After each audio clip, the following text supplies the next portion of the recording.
My name's Ethan Cole, a YouTuber hooked on bizarre and dangerous challenges. Haunted buildings, ghost towns, places where the line between reality and nightmare is paper thin. My channel thrives on tension. That split second before a scream, the beam of a flashlight catching something you can't explain. This time, I wanted to push it further than I ever had before. That's how I ended up choosing Blackvale Forest. A patch of wilderness whispered about in survival forums and half-forgotten online threads. People claimed it had its own rules. Some said the forest listened. Others swore they'd seen their own faces staring back at them from the shadows. Most stories ended with the storyteller disappearing from the conversation entirely. For me, that just sounded like perfect content. The plan was simple. Survive 3 nights alone. No outside help, no crew, just my gear. A main camera, a GoPro strapped to my chest, extra batteries, dried food, a multi-tool, paracord, a tent, and a weathered notebook I'd found in a dusty corner of the public library.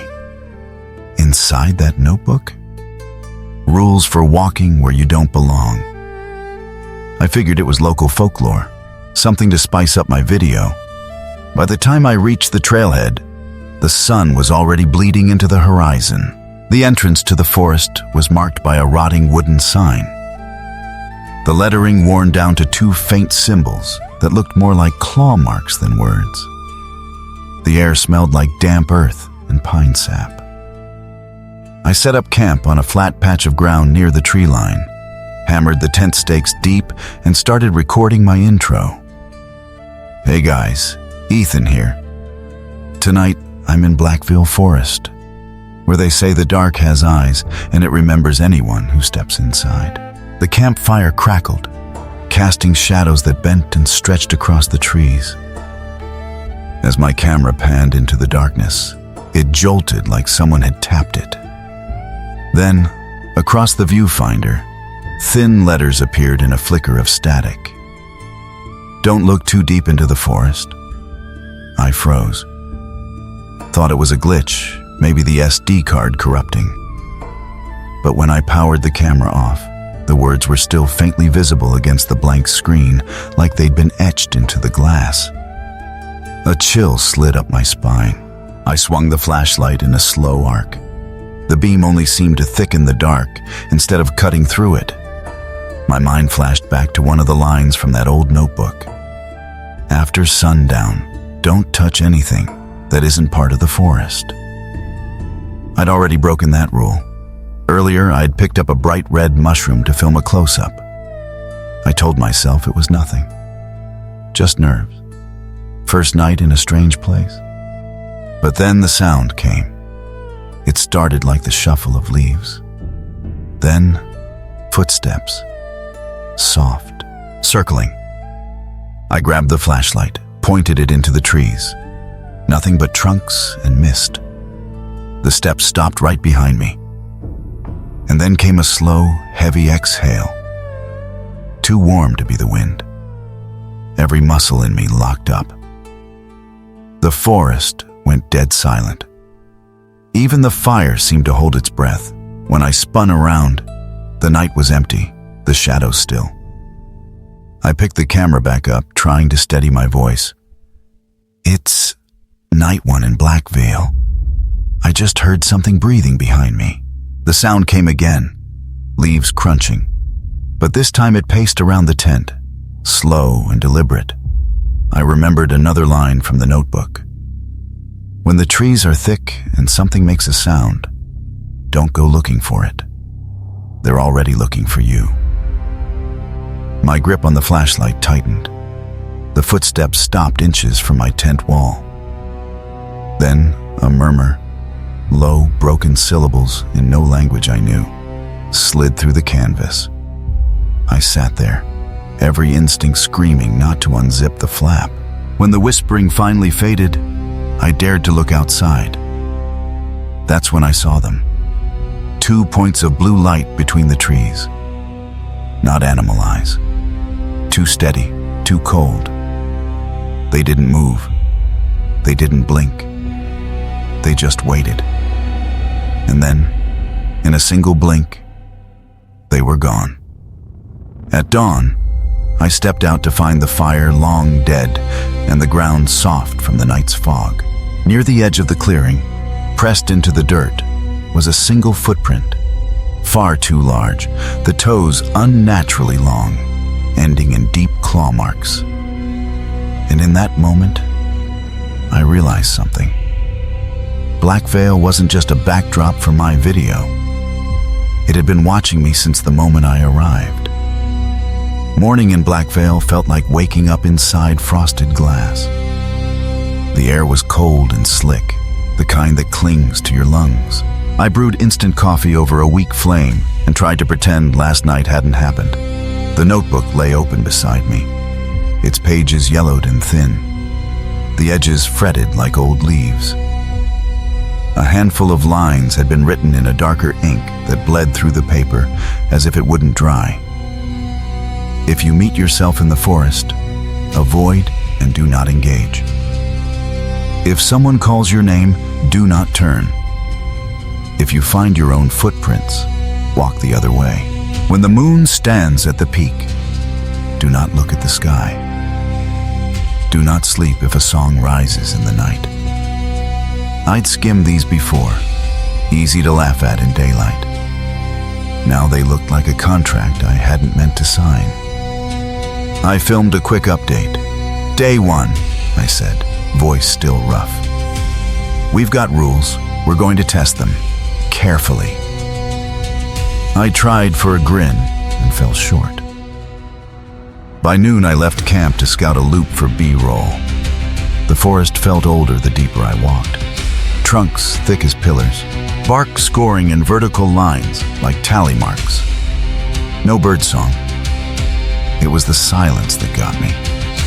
Not peace, but expectation. The trail narrowed into a runnel of damp earth. My boots left clear prints, 5 treads, then 6. On the 7th, I stopped. Ahead of me, a line of footprints cut across the trail, matching my boot. Same sole pattern, same tiny nick in the right heel. They were fresh, edges crisp, pointing back toward my camp. I swallowed. Rule 3. I turned around. I didn't argue with the logic or look for explanations. I just pivoted, slow and mechanical, and walked the opposite way. The trees seemed to breathe out as I did, like the forest approved of my obedience. On the way back, I filmed more. Moss glistening like velvet, a hollow stump gnawed from the inside, a stream so still it looked like smoked glass. When I leaned close for a shot, the water held a perfect mirror of my face, except the reflection didn't match my expression. I blinked. The me in the water did not. I stepped back hard enough to splash. "Okay," I said to the camera. "That's enough water shots." I returned to camp before dusk and tightened every knot twice. The notebook sat where I'd left it, but the page had turned on its own to a 6th line, squeezed between the 5th and the bottom margin in that same dark ink. After sundown. Do not answer questions from outside the tent. I hadn't seen that line before. Maybe I'd missed it. Maybe I hadn't. Twilight slid in like smoke. I ate dry rations that tasted like damp cardboard and talked to the camera to keep my brain from spiraling. When full dark landed, it was like someone had pulled a lid over the world. The fire threw a small, stubborn halo. Then came the first voice. It sounded like me filtered through a concrete wall, just a shade off. "Ethan," it said, as if testing the shape of the word. "Hey, you awake?" Rule 2. Do not turn if someone calls your name. Rule 6. Do not answer. I stared at the tent ceiling and counted breaths. 30, 40, 50. The voice tried again, this time from the other side of the canvas. "You said you wanted help filming, right?" I brought lights. The zipper tugged once. Soft, polite. Heat surged into my face. I clenched my jaw until something popped. The tugging stopped. A long minute spilled out, and then the voice laughed in a broken way and moved on. Footsteps circling through the pine needles, slow and patient. Another sound drifted in, low, melodic, like a lullaby hummed through a bottle. It came from the tree line, from the same direction as the blue lights the night before. The tune wandered up and down 3 notes that didn't belong together. It wasn't pretty. It was persuasive.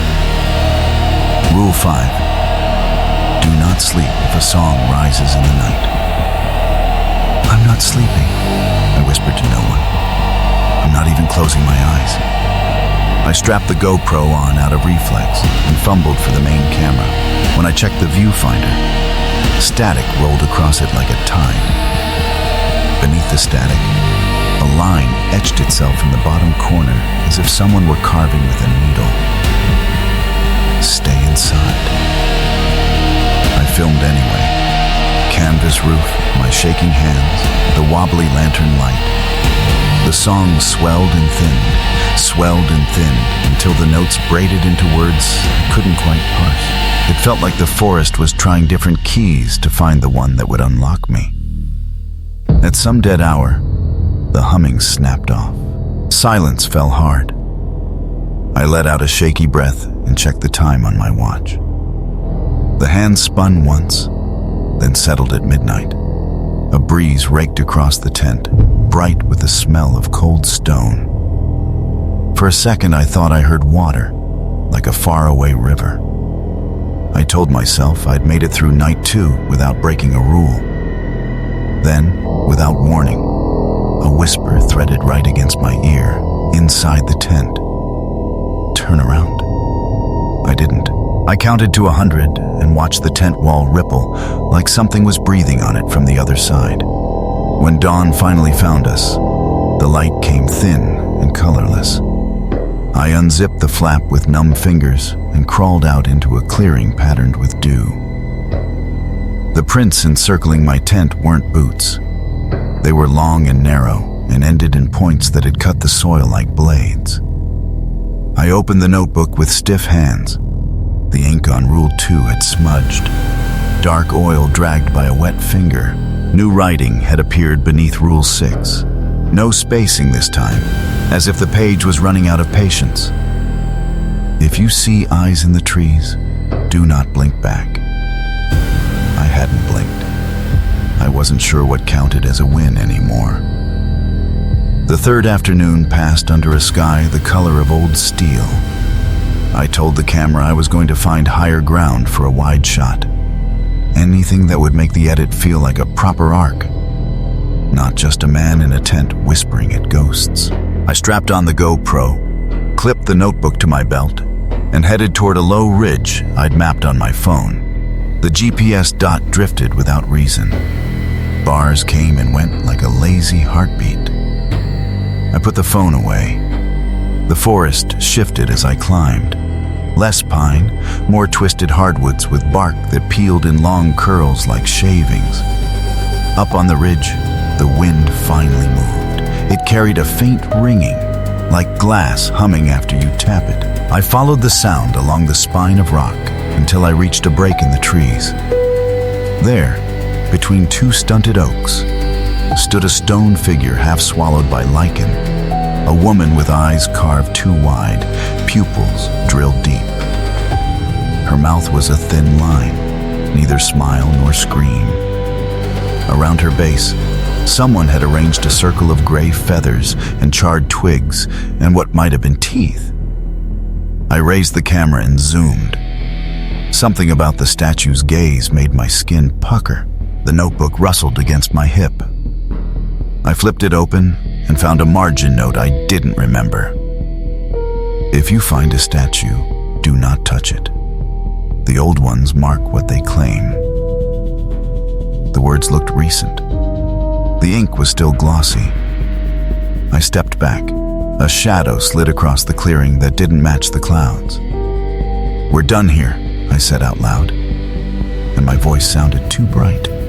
On the way down from the ridge, the trail widened into a shallow bowl, floored with damp leaves. That's where I saw him. At first, I thought it was a trick of light, someone standing too still. He was my height, my build, wearing my jacket. He didn't have a face full of detail, just the sketch of one, like a portrait in progress. His head tilted as if listening. In my chest, everything went tight. Rule 1: if you meet yourself in the forest, avoid and do not engage. He took one step toward me, and the air collapsed between us. It felt like the world forgot what distance meant. I turned without ceremony and moved, fast but controlled, not running, not inviting chase. His footsteps fell in time with mine, a breath behind, as if we'd practiced together for years. "Don't talk," I muttered at myself, at him, at the trees. I kept my eyes on the ground, on the slick brown leaves and the twisted roots that wanted an ankle. The path curved toward the stream I'd filmed the day before. Its surface lay flat and dark. Something in me needed to look. I didn't, not at first. Then the sound came. A small, wet laugh that might have been a bubble breaking. I glanced. In the water, my reflection smiled back with its lips closed and its eyes too bright. The man behind me, the other me, didn't show up at all. Instead, a second reflection leaned up out of the water beside mine, nose to nose. Pale skin stretched too thin, mouth split corner to corner in a seam of black. Eyes like coins pressed into clay. I staggered, nearly went to my knees, and caught a sapling. The bark was slick with something that wasn't sap. "Don't touch what isn't the forest," the notebook had warned in a different section. I snatched my hand back and wiped it on my jacket without looking. "Ethan?" a voice said behind my ear, my voice, fond and almost amused. "You wanted proof, right? You wanted something your viewers couldn't call fake." I didn't answer. I walked. The copy kept pace, one shadow-thin step behind. He hummed a scrap of that 3-note tune from last night, and my teeth ached. Back at camp, the light had turned the color of bruised fruit.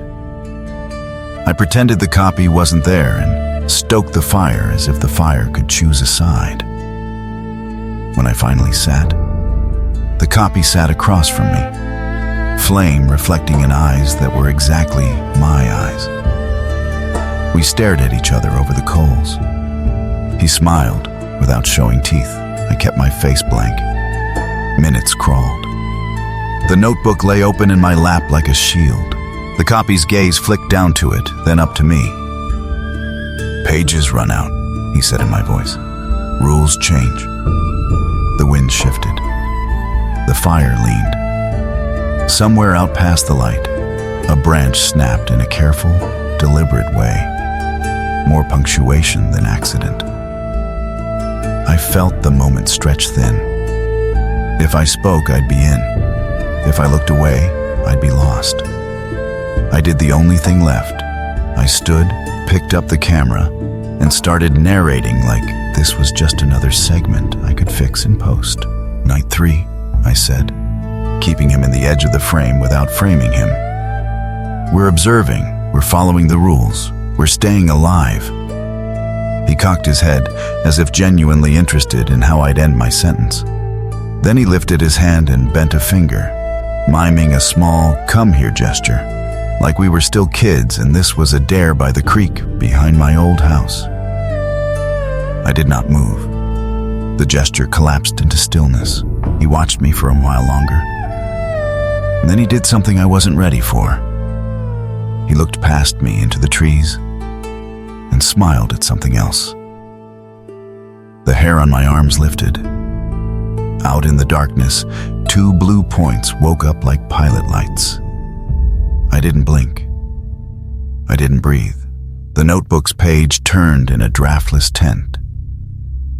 Somewhere a low note began to hum, like wire stretched to breaking.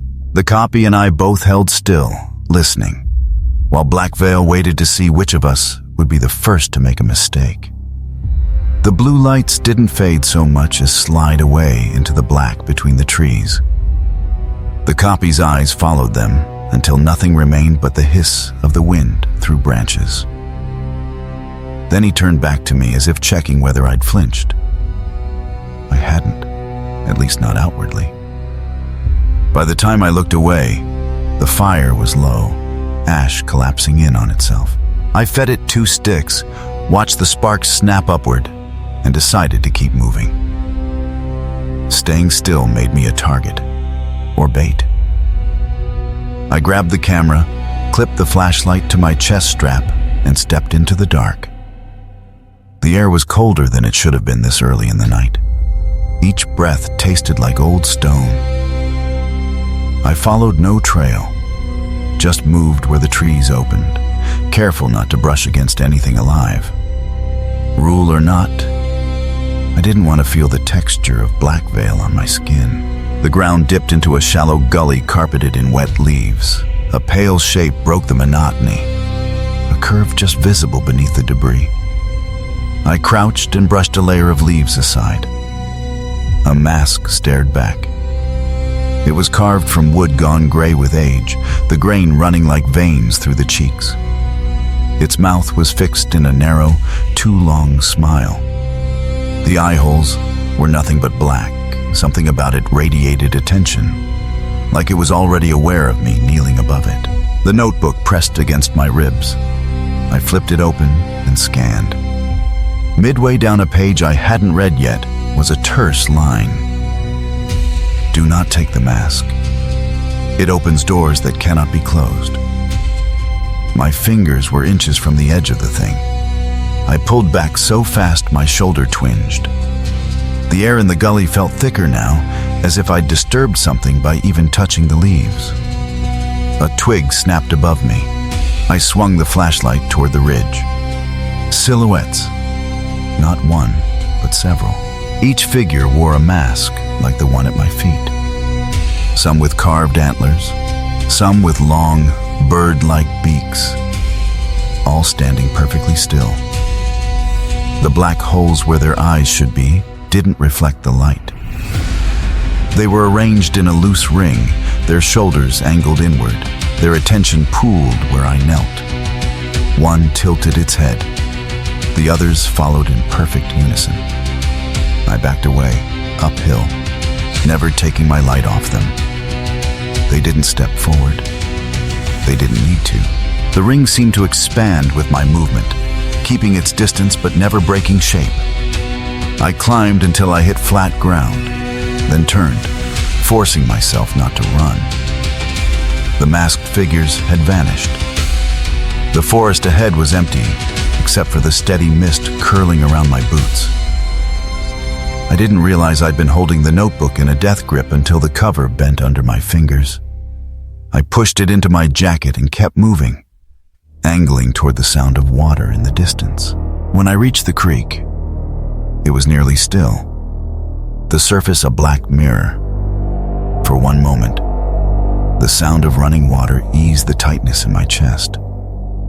Then, without ripples, without warning, a single wooden mask floated up from beneath the surface and turned to face me.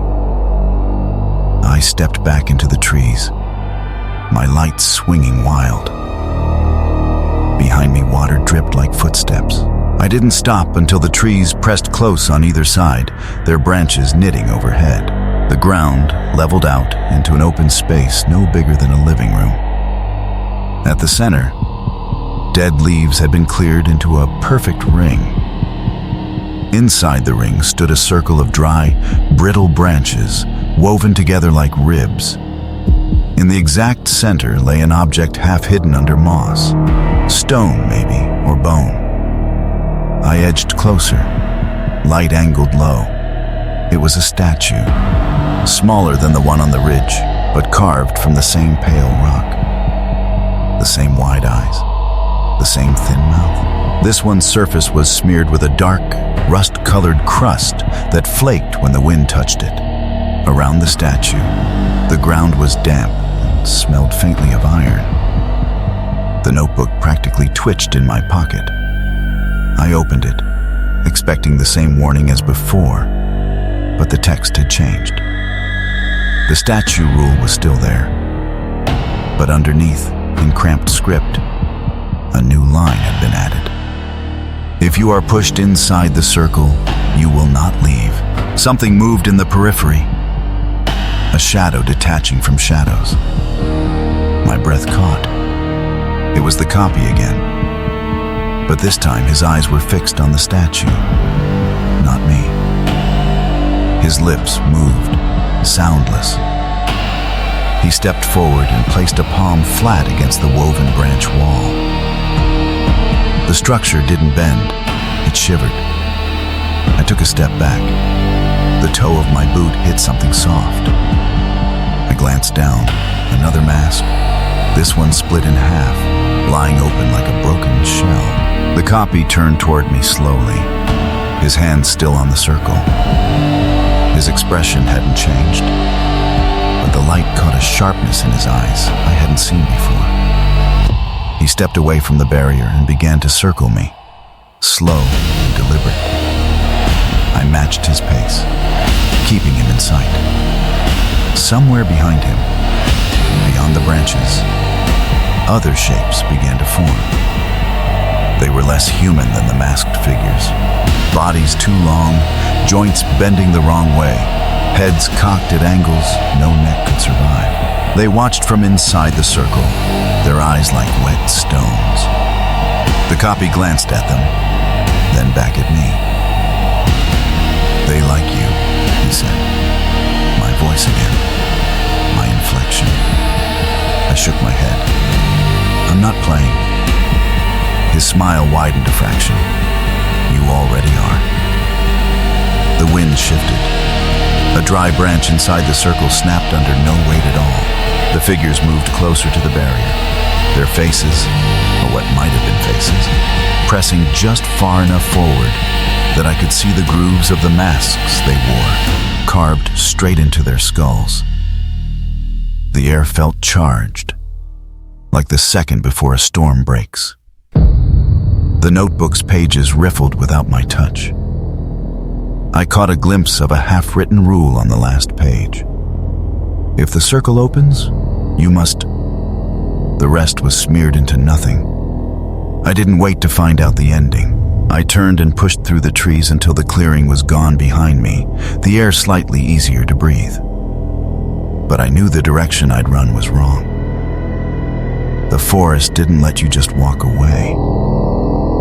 Somewhere out in the dark, a low voice hummed those same 3 notes from before, and I realized with sick certainty that I was being led, not lost.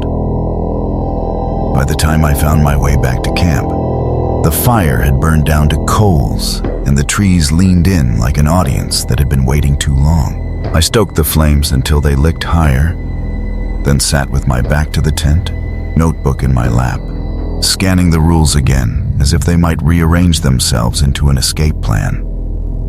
They didn't.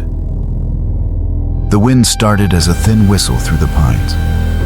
It shifted, stretching into a drawn-out hum, then into a low, tuneless song. I froze. It wasn't like the lullaby from the other night. This was sharper, climbing and falling in jagged intervals. It sounded hungry. Rule 5 pulsed in my head. Do not sleep if a song rises in the night. I wasn't even tired. I was wired enough to feel my heartbeat in my fingertips. But the melody dug into my skull like a hook, circling the same 5 notes over and over until my thoughts felt soft. Somewhere past the tent, branches creaked. Long, slow bends, not the quick snap of wind. I grabbed the camera, turned on the GoPro. The recording light blinked once, twice, then held steady. Static hissed in the audio, swallowing the sound of the fire until it was just the song and my own breathing. The voice, because it was a voice now, began to speak between the notes. Not words I understood, but syllables that seemed to pull at my bones. My chest felt heavier, my shoulders drawn toward the tent flap. I clamped my hands to my knees. "Not opening it," I said. "Not playing." My voice sounded thin. The song cut out mid-note, like a tape yanked from a player. The silence afterward felt wrong. Dense, almost wet. Then, right against the canvas, a whisper in perfect English. "You should see what's making it." I didn't answer. I didn't breathe.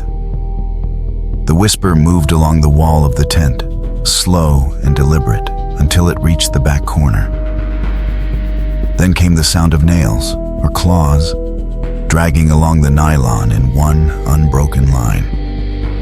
When it stopped, I thought it was over.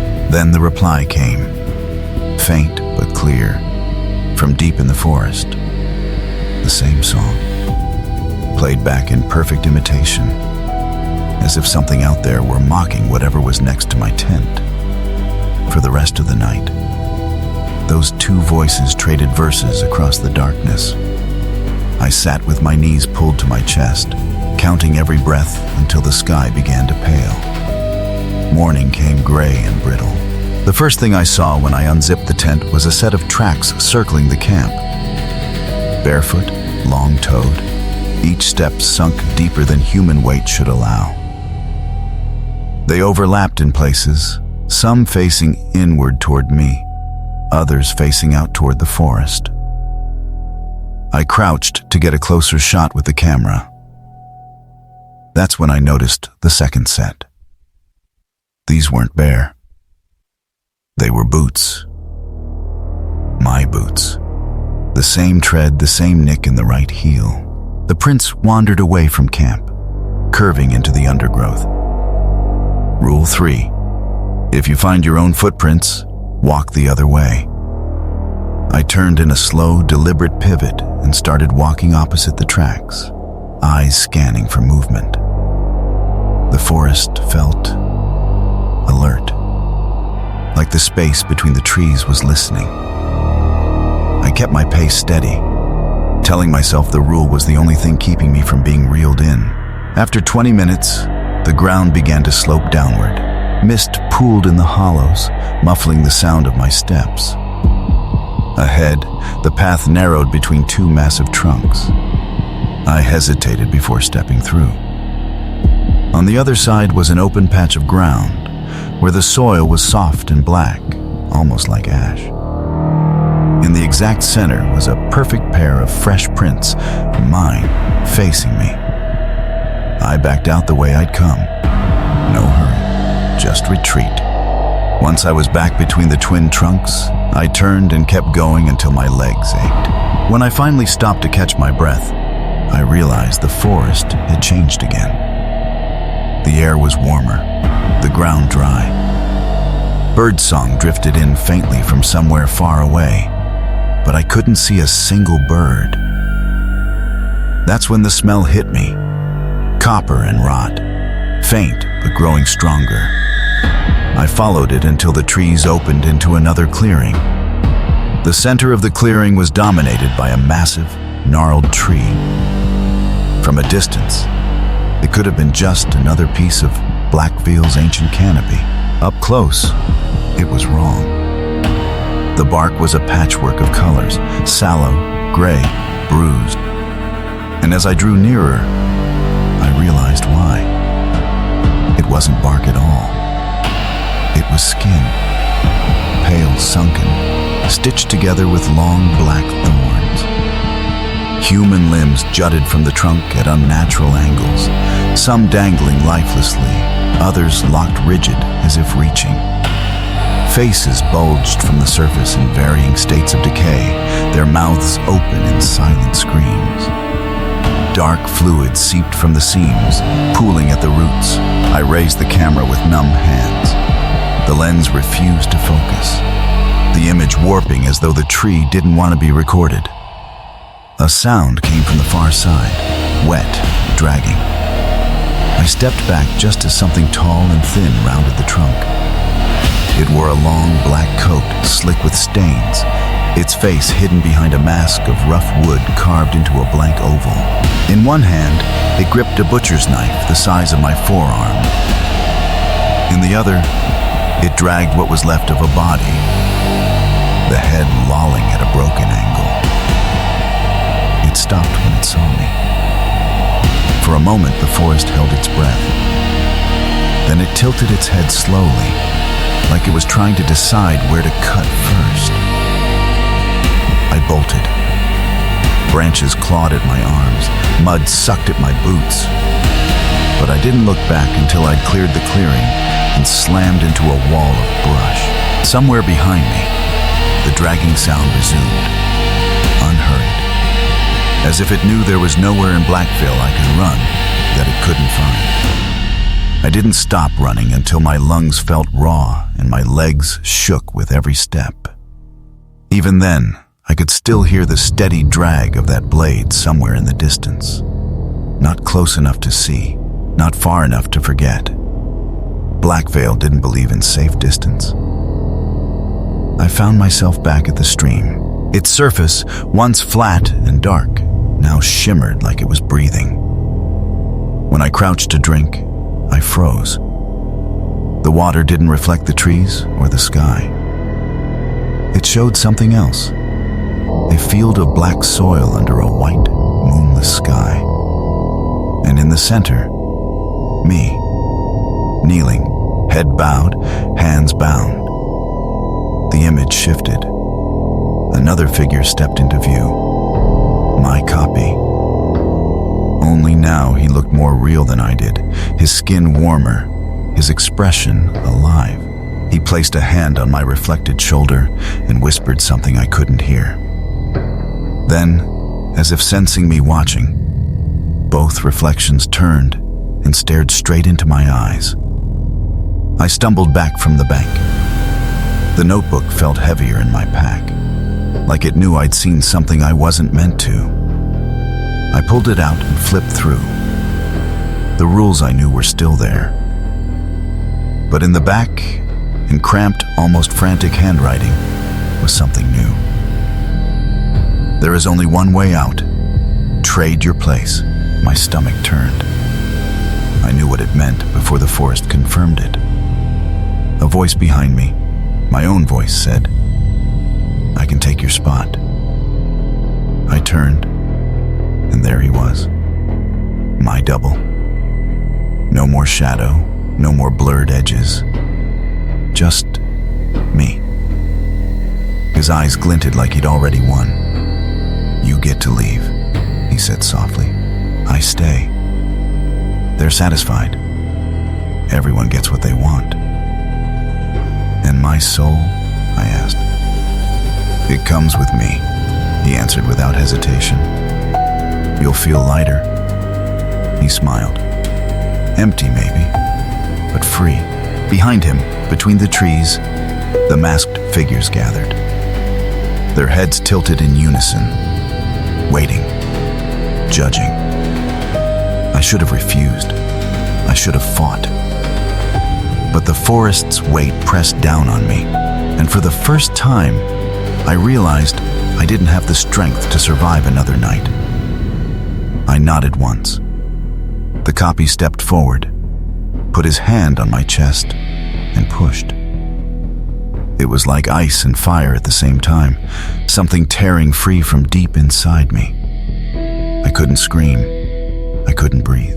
The world swam, dark at the edges, and in that tunnel of fading light, I heard him whisper, "You'll never outrun me."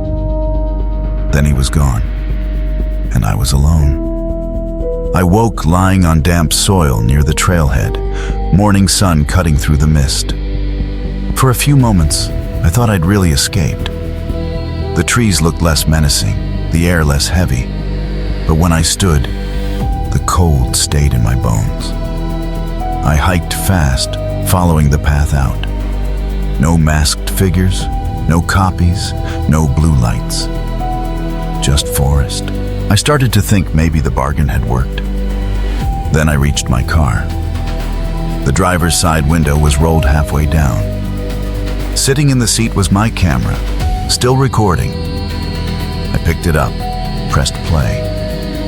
The footage showed me, sitting by the campfire, smiling in a way I never smile. My voice on the video said, "He's almost here." The timestamp was from last night. I dropped the camera and climbed into the car. I drove until the trees thinned and the sky opened. But the cold didn't fade. When I glanced in the rearview mirror, I froze. My reflection didn't match me anymore. It was the copy. His grin slow and sharp, his eyes dark as the gaps between the trees. I blinked. The mirror was normal again. The first night home, I didn't sleep. Every time I closed my eyes, I saw black veil, the figures in the masks, the tree of flesh. Sometimes I heard the song, the jagged 5-note pattern that pulled at my mind like a hook. Other times it was just breathing, right by my ear. By the third night, I understood. I hadn't really left. My body had walked out, but part of me, maybe the part that mattered, was still in there.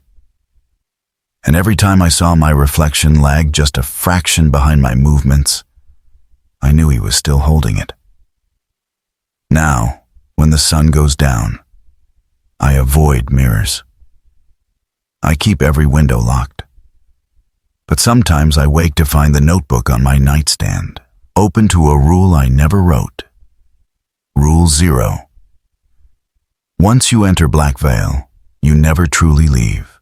And in the margin, in my own handwriting, but not mine, there's one more note. Your turn is coming.